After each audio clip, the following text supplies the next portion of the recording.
जिंजी के आंदोलन ने, छात्रों के आंदोलन ने सरकार पर बहुत दबाव बना दिया। आज फिर प्रधानमंत्री आए और उन्होंने कहा कि नंदन नीलेकनी जो है वो इसको देखेंगे। आपको बता दें, नंदन नीलेकनी जो है वो इन्फोसिस के साथ काम कर चुके हैं और वो काम कर चुके हैं कांग्रेस के साथ। और ये आधार कार्ड जो है वो उन्हीं का कंसेप्ट है और वही चाहते थे यूपीए। मैं फिर कह रहा हूँ, ये सरकार वही सारा एजेंडा आगे बढ़ा रही है जो एजेंडा कभी कांग्रेस ने बढ़ाया था, खासकर पी चिदम्बरम ने या कपिल सिब्बल ने। मैं फिर कह रहा हूं, पी चिदम्बरम, कपिल सिब्बल और प्रणब मुखर्जी जो अब नहीं है इस दुनिया में, इन तीनों का जो जातिवादी एजेंडा था ना, जिसको कांग्रेस जो यूपीए 2 में बर्बाद हो गई, वो बीजेपी को बर्बाद कर देगी। आप लिख के ले लीजिए। नमस्कार, मैं शंभू कुमार सिंह और आप देख रहे हैं नेशनल दस्तक। नीट कपिल सिब्बल लेकर आए थे, सीयूटी कपिल सिब्बल लेकर आए थे, यूपीएससी का पैटर्न कपिल सिब्बल ने चेंज किया। बीजेपी को जो कांग्रेस के जो वो फोल्ड से बोल रही है, निकल नहीं रही है। और फिर मैं कह रहा हूं, कांग्रेस को भी जनरल कैटेगरी के खासकर 3 बड़े ब्राह्मण समाज के नेता चला रहे थे, पी चिदम्बरम, कपिल सिब्बल और प्रणब मुखर्जी। और इस सरकार को भी उन्हीं लोग की बसी, इसमें जितने दलित बैकवर्ड नेता है वो सब तबाह हो जाएंगे। इसको भी आरएसएस चला रही है और आरएसएस जो है वो ब्राह्मण वर्चस्व को बनाए रखना चाहती है। आपने एक मंत्री को हटाया जो ओबीसी कम्युनिटी से आते हैं, धर्मेंद्र प्रधान की कम्युनिटी ओबीसी में है, उड़ीसा में सेंट्रल पैनल में वो जनरल में आते हैं। आपने उसके बाद जोशी जी को बना दिया है, वो और अद्भुत है। तो देखिए क्या होता है। अब मैं नंदन नीलेकनी की बात बता रहा हूं, ये भी कांग्रेसी हैं, ये महाकांग्रेसी हैं और प्रकाश केरे ने इसके बारे में लिखा है। ये जो हर चीज को जो जिस तरह से इन्होंने जोड़ दिया था, हर चीज को आधार कार्ड से जोड़ने का जो फितूर था वो इन्हीं साहब का था। और इसको फिर बीजेपी आगे बढ़ा रही है। मैं दावे के साथ कह रहा हूं कि बीजेपी हर वो एजेंडा आगे बढ़ा रही है। इथेनॉल भी कांग्रेस की कोशिश थी, अब इनको थोप दिया गया। और इनके समय में डिजिटल मीडिया, अब इनका विरोध हो रहा है। तो कांग्रेस के एजेंडे को आगे बढ़ाना बीजेपी के ले डूबेगा, क्योंकि कांग्रेस और आरएसएस, कांग्रेस के सवर्ण नेता हो चाहे आरएसएस के सवर्ण नेता हो चाहे बीजेपी के सवर्ण नेता हो, ये सब एक तरीके से सोचते हैं। और जब तक नरेंद्र मोदी इन सब चीजों से, आरएसएस से नहीं छुटकारा पाएंगे, तब तक वो बच नहीं सकते हैं। क्योंकि आरएसएस के एजेंडा में ही नहीं है दलित, पिछड़ा, किसान, आदिवासी, अल्पसंख्यक, पढ़ाई लिखाई। उनके एजेंडा में होता तो उनके प्रोफेसर दिल्ली यूनिवर्सिटी में गोबर नहीं पोत रहे होते दीवार पर। उनके एजेंडा में विज्ञान और पढ़ाई लिखाई होता तो गाय, गोबर और गौमूत्र की राजनीति यहां तक नहीं आती। ये जेनजी क्यों खिलाफ है? क्योंकि उसे लग रहा है कि ये हम लोग को धोखा दे रहे हैं। क्योंकि जेनजी चीन को भी देख रहा है, अमेरिका को भी देख रहा है, वो दुनिया भर को देख रहा है। और वो भारत में दिल्ली यूनिवर्सिटी में गोबर, मैं कह रहा हूं पूरा का पूरा आरएसएस की सरकार है ये। और आरएसएस के एजेंडा को जेनजी पसंद नहीं करेगा जो विज्ञान से ताल्लुक रखता है। आरएसएस के एजेंडा को वही पसंद करेगा जो स्कूल कॉलेज नहीं गया हो, उसको अंधभक्त बनाया जा सकता है।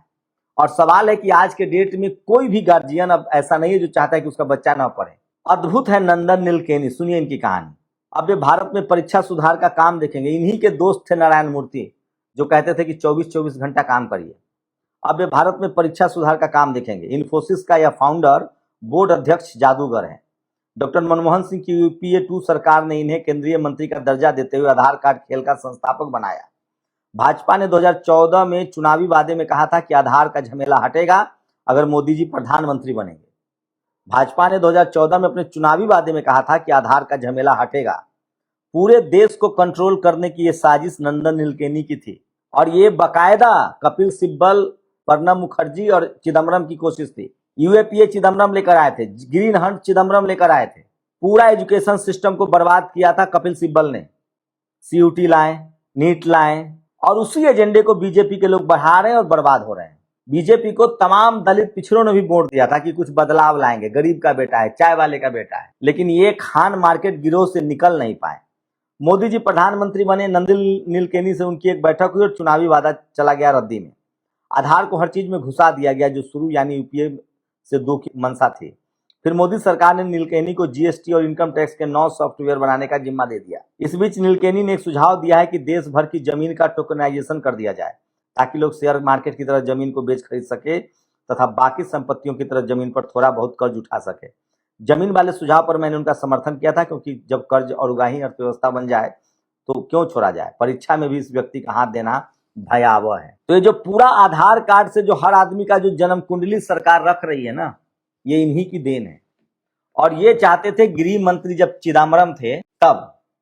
तो मैं फिर कह रहा हूं, चिदम्बरम, कपिल सिब्बल और प्रणब मुखर्जी के सारे काम को बीजेपी आगे बढ़ा रही है और वही मामला फंस रहा है। जनरल कैटेगरी के नेता चाहे कांग्रेस में हो, चाहे बीजेपी में हो, चाहे सपा में हो, चाहे बसपा में हो, वो सब एक तरह से सोचते हैं। उनके थिंकिंग प्रोसेस में दलित, पिछड़ा, किसान, आदिवासी, अल्पसंख्यक है ही नहीं साहब। और आरएसएस बिल्कुल वैसे ही सोचती है। तो ये सरकार आरएसएस की चल रही है और आरएसएस तमाम दलित पिछड़े नेताओं को उसकी जड़ों से काट देगा। सोचिए, इस किरण रिजिजू मंत्री हैं, कानून मंत्री थे, कोलेजियम को हटाना चाहते थे।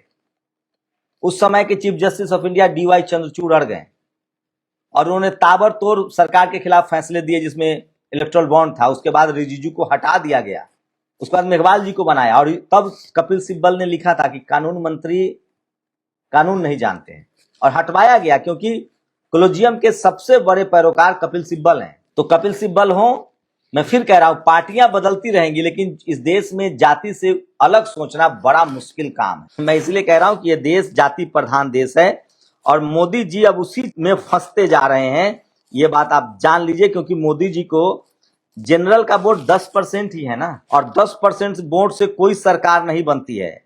जिस दिन जेनजी क्यों सफल हुआ आंदोलन, क्योंकि उसमें 90% दलित, पिछड़े, किसान, आदिवासी, अल्पसंख्यक के बच्चे थे। आप उनके हितों के खिलाफ जाइएगा, वो आपको हटा देंगे सत्ता से। मैं फिर कह रहा हूं, इथेनॉल उसी तरह का बड़ा मुद्दा है। गडकरी साहब सोचिए, गडकरी साहब उस दिन कह रहे थे लखनऊ में कि हमारे पास इतना पैसा है कि 15 लाख करोड़ है बचा हुआ है, हम यूपी में अमेरिका से ज्यादा लंबी सड़कें बना देंगे, वो कह रहे थे। सोचिए, अब जो हाईवे का उद्घाटन हुआ था अभी 14 दिन पहले, उसमें डेंट लग गया और गडकरी जी का अब इथेनॉल पीछा नहीं छोड़ रहा है। तमाम टैक्सी एसोसिएशन ने प्रेस कॉन्फ्रेंस भी की है और कहा जा रहा है कि वो इथेनॉल को लेकर सोशल मीडिया पर कैंपेन शुरू हो गया है। और इथेनॉल ऐसा मुद्दा है जिसमें जितने ये जो मिलेनियल्स हैं, लोग कह रहे हैं कि तुम्हारे गाड़ी में गन्ना डाला जा रहा है, आप तो बोलो।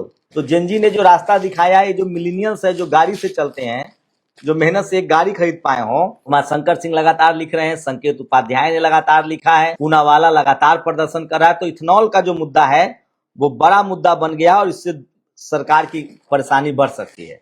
बिहार में तेज प्रताप यादव को गिरफ्तार किया गया है प्रोटेस्ट को लेकर। जो शनिवार को प्रोटेस्ट हुआ था उसको लेकर उनको गिरफ्तार किया गया है। वहां 1000 बच्चों पर एफआईआर दर्ज हुआ है।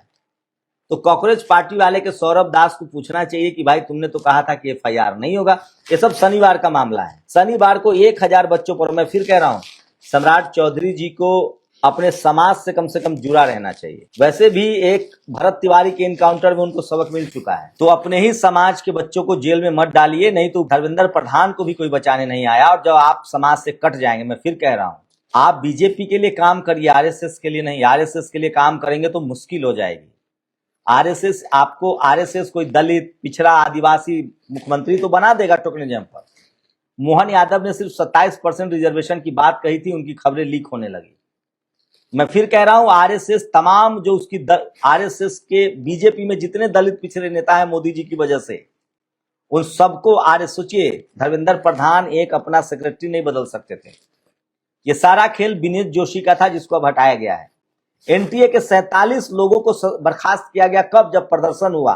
इसका मतलब धर्मेंद्र प्रधान नहीं कर सकते थे जब तक आरएसएस न कहे, और आरएसएस ने ही धर्मेंद्र प्रधान का इस्तीफा करवाया। बाकायदा मोहन भागवत का बयान है। तो मैं फिर कह रहा हूं कि जितने दलित पिछड़े बीजेपी में हैं, अगर वो इतना ही प्याज खाते रहेंगे और आरएसएस के इशारे पर चलेंगे तो आपका परिवार का भला तो हो जाएगा, लेकिन समाज रसातल में चला जाएगा और उससे देश का भी नुकसान होगा और आपकी भी राजनीति नहीं बचेगी।